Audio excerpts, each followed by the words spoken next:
Hi, my name is Juliette Selgren, and this is my podcast, The Great Antidote.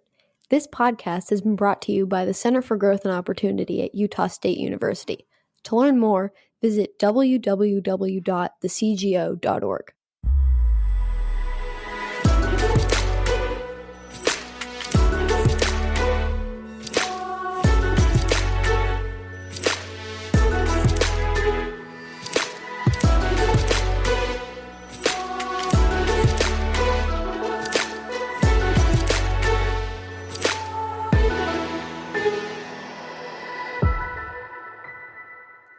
Hey guys, welcome back.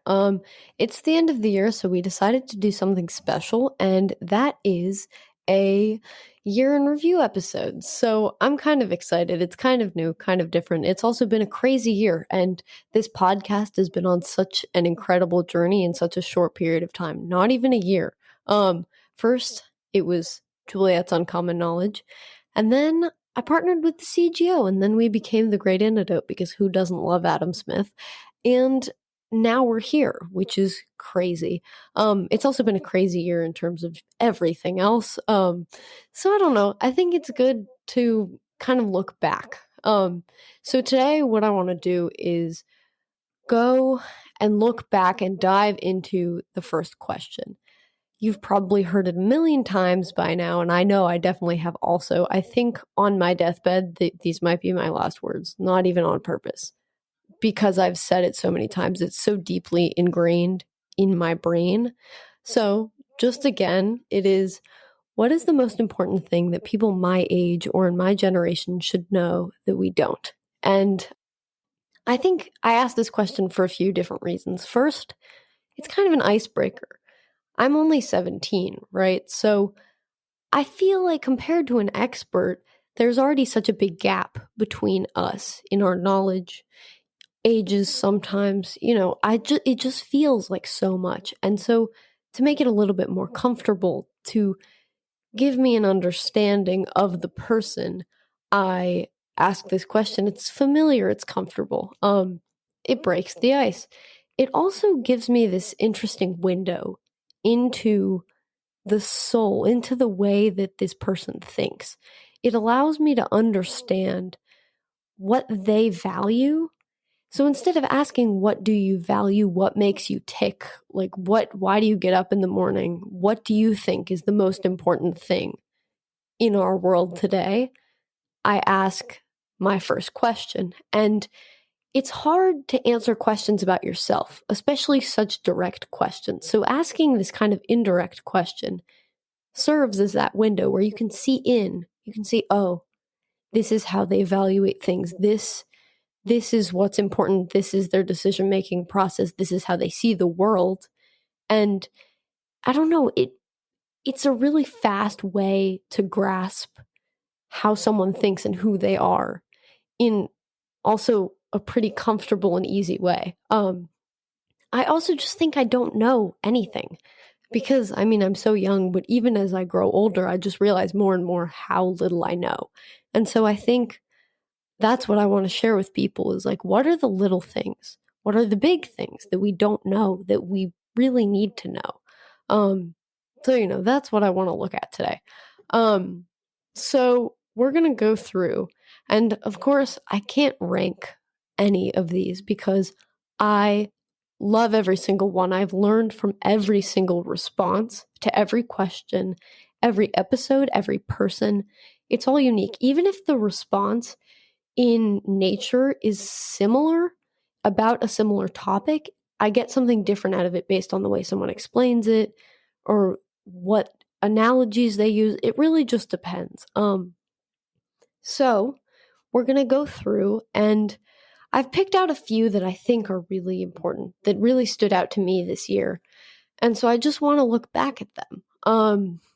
Okay, so to start off, we have Andrea O'Sullivan.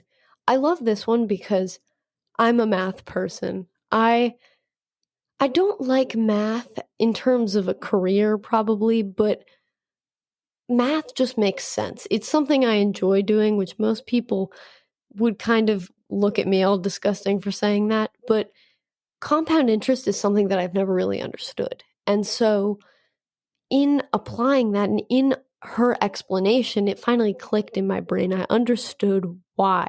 I knew why it worked.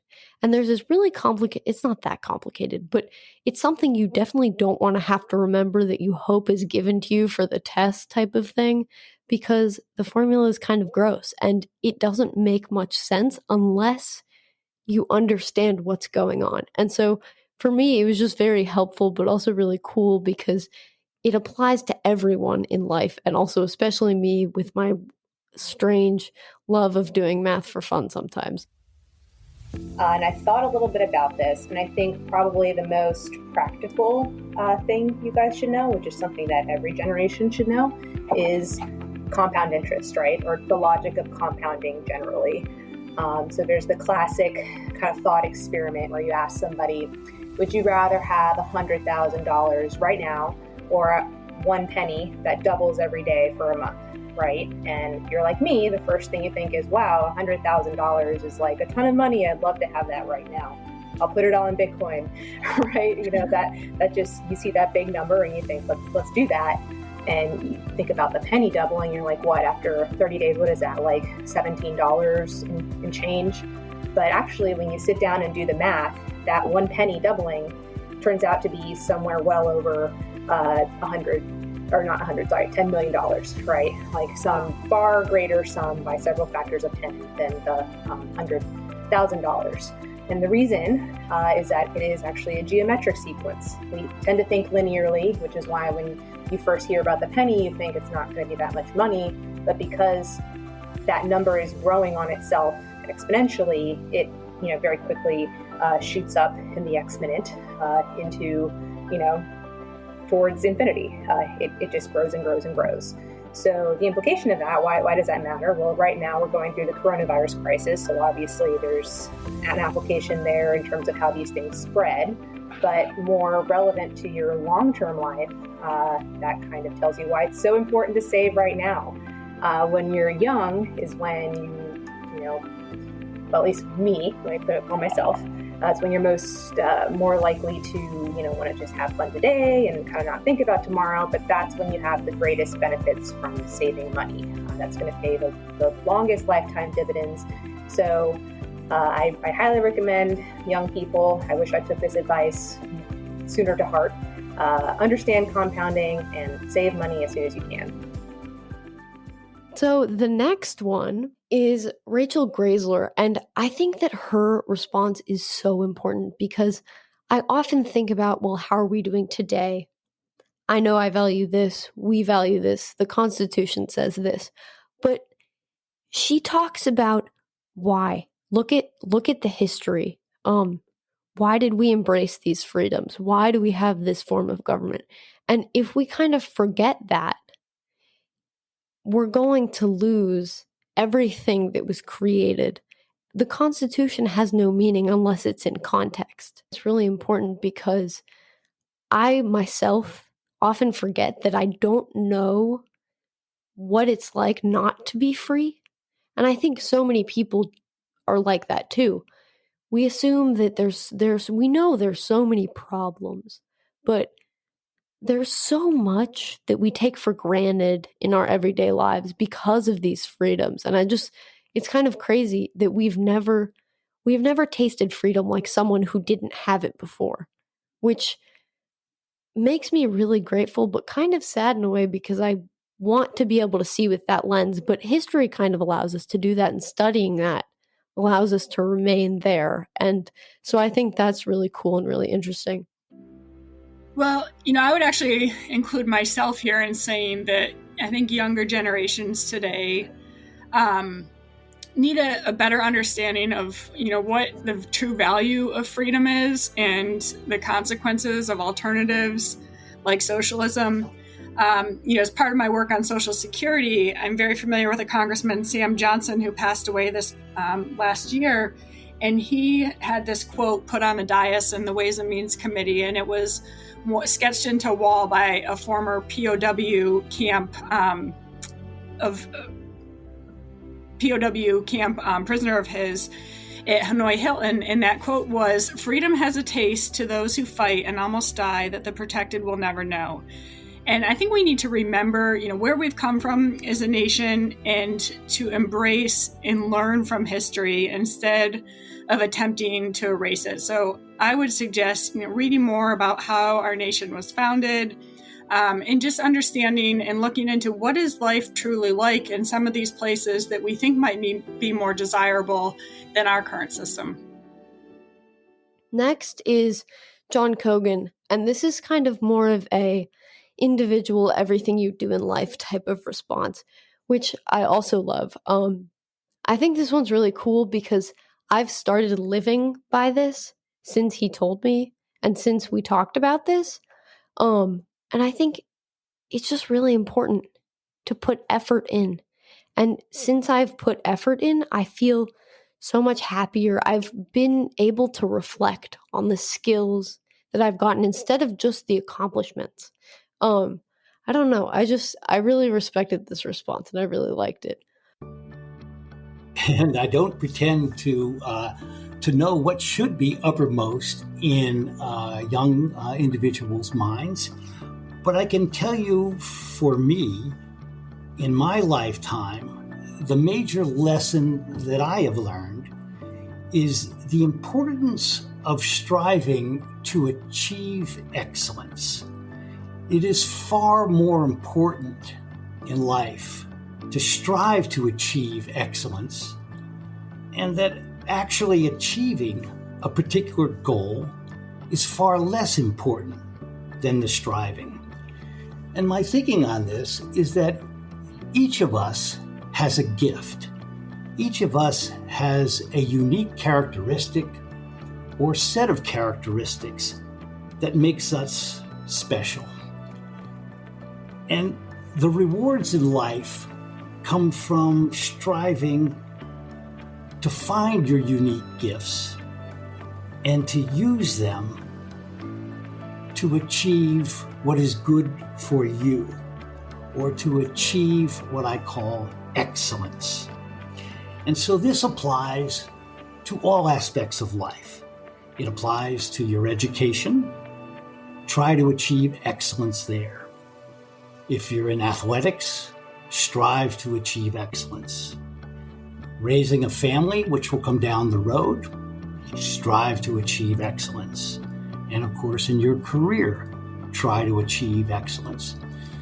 You will find that this effort or this journey is very important, and that the actual award that you might receive, reward that you might receive, promotion,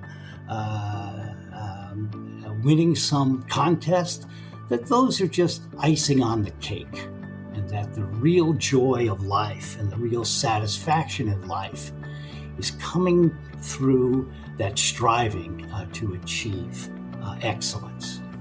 So that's my thought for you. So next, David Bose, he talks about how the world is so much better. We're so much better off than we were before. We are better now than we've ever been, regardless of the problems we still face today. And I don't know, it's really interesting because lots of people, especially kids my age who haven't studied economics or anything like that, don't have a grasp on that. And I still struggle to have a grasp on that because there's no way for us to know. Just without understanding numbers, graphs don't make sense. So seeing a graph saying, oh, we're doing 300 times better, well, that doesn't mean that much if you don't, again, understand the context. So I don't know. I just think it's a really good response. And the way he explained it was really cool and made a lot of sense. I think the most important thing that young people probably don't realize is that the world is so much better than it used to be, because we don't focus on what's good. We focus on the problems. We talk about poverty, inequality, AIDS, COVID, racism, all those kinds of things. What we don't think about is, in the first place, for 10,000 years, the world was just pretty stagnant. That if you were a farmer, your son would be a farmer in the same place, and his son, and his son, and his son. And I'm saying son because the women would just be the wives. And then around 1750 or so in northwestern Europe, that started to change, and suddenly things were getting better. We realized things could get better, and they did. And we're now, who knows, 30 times richer than our ancestors in 1800 were. And richer doesn't mean that we're like Bill Gates. It means that we have houses, we have internal heating, we have more than one pair of pants. We don't understand how poor people were for so many years. But even in my own lifetime, people were much poorer in the 1950s, the 1960s. I shouldn't say much poorer. I mean, we did get a television when I was a kid. It was black and white, and later we got a color television. But comfort, convenience, everyone participating in the social and economic life of the nation, so much of that has changed. Women's rights, gay rights, more respect for immigrants, for racial minorities. In the past 25 years, 1 billion people have come out of extreme poverty around the world. Now, there's still poverty, and we should still be concerned about it, and we should still talk about what would make more people come out of poverty. But I think too often we forget how much better in terms of prosperity, equality, liberty, dignity, things are than they used to be. Then you have Eli Dorado, on the other hand, which I also loved. He said that we should be pissed off because it could be so much better. We were supposed to have flying cars. Where is my flying car? I don't have a flying car. I have a Honda Fit. It doesn't fly. I wish it did. That would be kind of cool. But we could be doing so much better. And I think that paired with the fact that we are doing better than ever before, and that is a common misconception, along with the fact that we're fine. We're doing great. When we could be doing better, I think it's important to really understand that, because knowing what people back when Back to the Future came out, knowing what they thought our society was going to look like 5 years ago in 2015 kind of is an expectation, and we didn't hit that, even though we probably could have. And so understanding what is still in our way in order for us to maximize our potential as a society. And honestly, it would be fun to have flying cars. I maximize our fun output. I don't know. Okay. Well, I think your generation should be extremely unhappy with the economic and technological progress that we have made over the last 50 years. If you think back to the end of World War II and you look at total factor productivity, which is probably the most important measure of overall economic growth, it grew at a rate of around 2% per year up until the early 1970s. And then suddenly it fell in half, and it's been averaging, less than 1% per year ever since.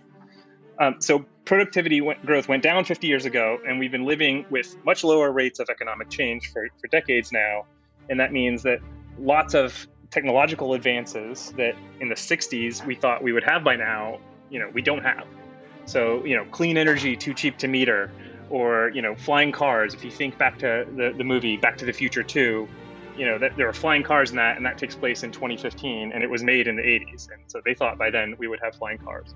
High-speed air travel. Concorde had its first flight in 1969, and today we don't have it. We don't even have Concorde. We don't have anything better than Concorde or even Concorde itself. Space travel. We landed on the moon in 1969. The movie 2001: A Space Odyssey, which was made in 1968, thought we would have space hotels by the year 2001. Only 12 people have ever walked on the moon, and most of them are now dead. So the youngest one just turned 85. And then our physical infrastructure is no different than it was in the 1960s. Interstate highways and subways and airports today are really not so different than they were 50 years ago. So in all these ways, economic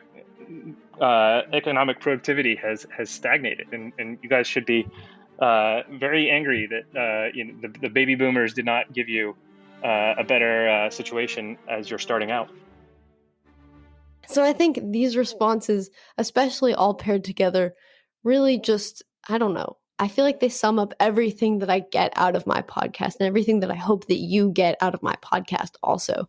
I really want to thank you, my listeners, because I don't know, I feel so supportive, and I've heard so many conversations and explorations individually and also in groups stem from this, and I just think it's so cool. And also, I never would have thought that it could grow like this, but it has, and I really feel like I want to keep exploring with you guys because it's so fun, and I really hope that, I don't know, I hope you guys like it because I like it, and there's that.